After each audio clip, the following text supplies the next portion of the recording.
నమస్తే, welcome to YoYo TV. Jubilee Hills ఉప ఎన్నిక పోరులో మూడు పార్టీల ప్రచారం అయితే జోరుగా సాగుతూ ఉంది. సో డోర్ టు డోర్ క్యాంపెయిన్లో మూడు పార్టీలు బిజీగా తిరుగుతూ ఉన్నాయి. సో మరి ఈ ఎన్నికల్లో ఏ పార్టీ గెలవబోతుందనే ఉత్కంఠ రాష్ట్రం అంతటా ఎదురు చూస్తూ ఉంది. సో మరి ఈ నేపథ్యంలోనే కాంగ్రెస్ పార్టీకి సంబంధించిన మంత్రులు కావచ్చు, మాజీ ఎమ్మెల్యేలు అందరూ కూడా, సీనియర్ నేతలు అందరూ కూడా పెద్ద ఎత్తున ప్రచారంలో పాల్గొంటూ ఉన్నారు. సో ప్రస్తుతం మనం రహమత్ నగర్ పక్కనున్న కార్మిక నగర్ ఏరియాలో ఉన్నాం. సో మనతో పాటు మాట్లాడడానికి Congress party senior leader Malreddy Rama Reddy గారు అయితే ఉన్నారు. సో క్యాంపెయిన్లో చాలా బిజీగా తిరుగుతూ ఉన్నారు. సో మరి మాట్లాడదాం అన్నతోటి పబ్లిక్లో ఎట్లా ఉంది రెస్పాన్స్ అనేది. అన్న నమస్తే. సో మరి ఎట్లా వస్తూ ఉంది ప్రజల్లో ఆదరణ? మరి 10 ఏళ్ళు అభివృద్ధి చేసినామని బీఆర్ఎస్ పార్టీ చెప్పుకొస్తూ ఉంది. సో మరి అభివృద్ధి అనేది కనిపిస్తూ ఉందా అంటే ఏం చెప్తారు? ఇప్పుడు 10 ఏళ్లలో ఈడనే కాదు, ఈ రాష్ట్రంలో ఏ నియోజకవర్గంలో రూపాయి అభివృద్ధి జరగలే. వాళ్ళు ఏడ దోసుక తిందామో దానికే డబ్బులు పెట్టుకొని దోసుకున్నారు తప్ప ఈ రాష్ట్రాన్ని అప్పుల పాలు చేసి 8 లక్షల కోట్లు అప్పుల పాలు చేసి ఒక్క రూపాయి కూడా అభివృద్ధి చేయలే. ఇవల్ల మా ముఖ్యమంత్రి రేవంత్ రెడ్డి గారు కాంగ్రెస్ ప్రభుత్వం వచ్చినాక ప్రతి నియోజకవర్గానికి ఈడ ఎలక్షన్ అని కాదు, హైదరాబాద్లో 24 నియోజకవర్గాలు ఉన్నాయి. మీరు ఏ నియోజకవర్గంలో అయినా చూడండి, ఒక్కొక్క నియోజకవర్గానికి 150 నుంచి 200 కోట్లు అభివృద్ధి జరుగుతుంది, పనులు నడుస్తున్నాయి. ఈడ రహమత్ నగర్ డివిజన్లో మేము 2 నెలల సంది ఉన్నాం, ఒక్క రూపాయి పని చేయలేదని ఇంటింటికి వాళ్ళే తిరిగి చెప్తున్నారు. ఇవాళ మనకు ఈ ఒక్క డివిజన్లో 40 కోట్ల వర్కులు అయినాయని.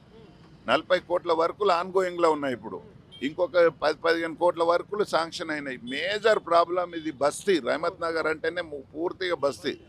మరి ఇలా పైన ఇండ్లకు కరెంటు వైర్లు ఉండి చాలా మంది చాటుగుడ్డు చనిపోతున్నారని దాదాపు ఈ నియోజకవర్గంలో 50 కోట్ల రూపాయల వరకు మా డిప్యూటీ సీఎం గారు బట్టి విక్రమార్క గారు లైన్లన్నీ మార్చి బంచ్ కేబుల్ లేపియండు.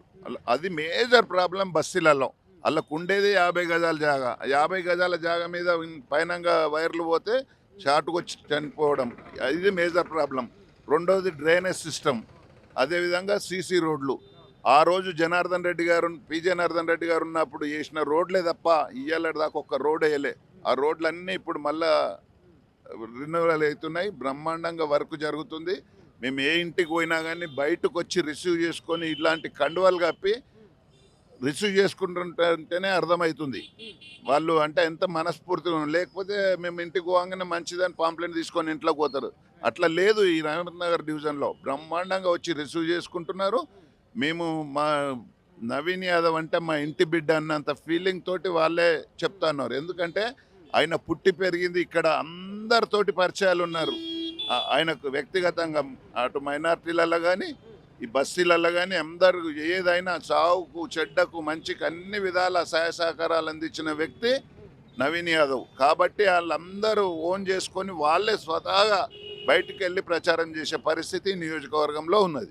బీఆర్ఎస్ కావచ్చు, బీజేపీ కావచ్చు, మీ అభ్యర్థిపై చాలా విధాలుగా ఆరోపణలు చేస్తూ ఉన్నారు. కాంగ్రెస్ పార్టీకి ఓటేస్తే ఒక రౌడీ షీటర్ని గెలిపించినట్టు అవుతుంది అని చెప్పేసి అటు బీఆర్ఎస్ పార్టీ నాయకులు, బీజేపీ పార్టీ నాయకులు చెప్తాను. ఏం సమాధానం ఇస్తారు? ఇప్పుడు మనం ఒక్కటి తమ్మే, ఎవడన్నా మేము ఇది చేసినామని ఒకటి అడుగుతాడు. ఆయన రౌడ్ షీటర్ అనో లేకపోతే ఇంకోటి అంటే 10 ఏళ్ళు ముఖ్యమంత్రిగా ఉండి వాళ్ళు ప్రభుత్వం ఉండి గడ్డి వీకినారు. మరి కేసు పెట్టి లోపల వేయొచ్చు కదా నవీన్ యాదవ్ను. కేసులుంటే ఇయ్యాల దాకా ఒక్క కేసు ఆయన మీద ఎఫ్ఐఆర్ ఉన్నది పొలిటికల్ కేసులు తప్ప, పేద ప్రజల గురించి కొట్లాడిన కేసులు తప్ప ఒక్క కేసు అన్న నవీన్ యాదవ్ మీద చూపించండి, అప్పుడు తెలుస్తుంది. ఉండి ఆ ప్రూఫ్ ఏమన్నా ఉంటే తీసుకొచ్చి చౌరస్తాకు రమ్మనండి, ఓడొస్తాడో మేము మాట్లాడతాం దాని మీద. వాళ్ళకి ఇంకేం లేదు ఆల్టర్నేటివ్. ఒక నవీన్ యాదవ్ ఇప్పుడు శ్రీనివాస్ యాదవ్ వెనకట్కి ఫైల్వాన్లు అందరూ మల్ల యుద్ధం చేస్తుంటారు కదా, ఫైల్వాన్ తెలుసు కదా, ఆయన ఫైల్వాన్. ఆయనను పట్టుకొని రౌడీ ఇంకోటి అంటే అది స్పోర్ట్స్లో ఒక భాగం ఫైల్వాన్ అంటే. అది తప్ప వాళ్ళకు నిజంగా కూడా ఎక్కడ మచ్చలేని నాయకుడు మా నవీన్ యాదవ్ గారు. బ్రహ్మాండంగా రిసీవ్ చేసుకుంటున్నారు. మైనార్టీలలో అయితే మా పిల్లగాడు అంటున్నారు, మా ఇండ్లలో పెరిగిండు, మా పిల్లలతో ఆడుకున్నాడు, మా పిల్లల క్లాస్మేట్, అట్లా చాలా ఎఫెక్ట్ ఉంది నవీన్ యాదవ్ మీద. బ్రహ్మాండంగా రిసీవ్ చేసుకుంటున్నారు. ఇంకా వాళ్ళకి చెప్పుకోవటానికి ఏమీ లేదు, అభివృద్ధి లేదు. లేకపోతే మేము 10 ఏళ్ళకి చేసినాం, మీరు వచ్చినాక ఏం చేసిరు అనే దమ్మున్నాడు వాడన్నున్నాడు ఆ టీఆర్ఎస్లో, బీజేపీలో చూడండి మీరు.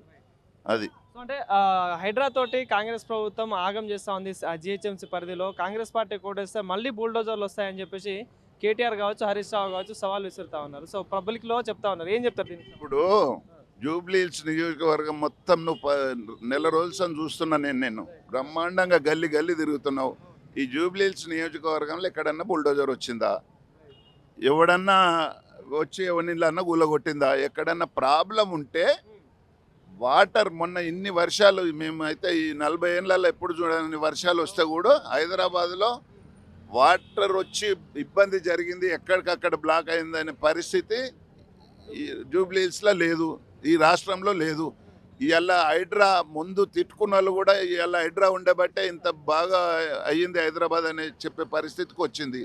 వీళ్ళు చెప్పేదంతా గవ్వే, హైడ్రానో లేకపోతే ఆయన ఫైల్ అనో లేకపోతే ఇంకోటో దానే తప్ప మేము 10 ఏళ్ళకి ఇది చేసినాం ఈ నియోజకవర్గానికి అని చెప్పి చెప్పమానండి. మేము కూడా ఒక్కటన్నా ఈ నెల రోజుల సంది వాళ్ళు ప్రచారం చేస్తుండ్రు.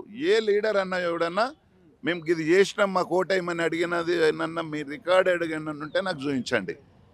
ఫైనల్గా అటు సిట్టింగ్ స్థానం కాపాడుకోవడానికి బీఆర్ఎస్ ప్రయత్నాలు చేస్తూ ఉంది, అటు బీజేపీ కూడా గెలవడానికి ప్రయత్నాలు చేస్తాం. సో ఏంటి మరి మీ అభ్యర్థి గెలుపు ఛాన్సెస్ ఎంతవరకు ఉన్నాయి? ఏమైనా మెజార్టీ ఎక్స్పెక్ట్ చేస్తున్నారంటే ఏం చెప్తారు? మెజార్టీ బ్రహ్మాండమైన మెజార్టీ వస్తుంది. 50,000 పైననే మెజార్టీ ఉంటుంది. ఇక్కడ వాళ్ళిద్దరూ అంటే రేపటి 28 ఎలక్షన్లలో మేము మంచి ఓట్లు తెచ్చుకుంటే ఎవరు ముంగట ఉంటే వాళ్ళను సెకండ్గా అంటే ప్రతిపక్షంలో మమ్మల్ని పనికిస్తుంది మాకు అనే ఉద్దేశంతో కొట్లాడుతారు తప్ప వాళ్ళిద్దరు ఎవరు మాకు దరిదాపులాలు ఉండరు. ఖచ్చితంగా బీజేపీ వాళ్ళు అయితే వాళ్ళిద్దరికి పోటీ అదే పోటీ తప్ప మాతో పోటీ కాదు. సెకండ్ ప్లేస్ కొరకు పోటీ పడుతున్నారు. Thank you. ఓకే.